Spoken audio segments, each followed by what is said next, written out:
8-mart kuni elektronikani oldida xotin-qizlar uchun bayram qilib berib, 15 sutkaga qamalib ketishimga ozgina qoldi.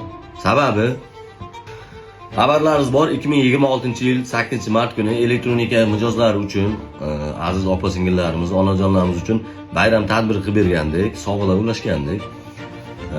Keyin shuni ortidan ozgina qoldi, 15 sutkaga qamalib ketishimga yoki 10 aklab jarimaga tushishimga ozgina qoldi.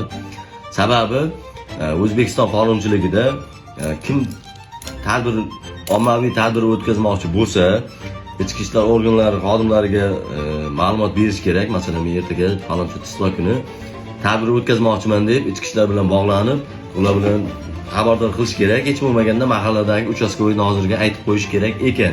Men u narsani bilmasdim. Shu orqali sud bo'lib, ish sudga oshib ozgina qoldi.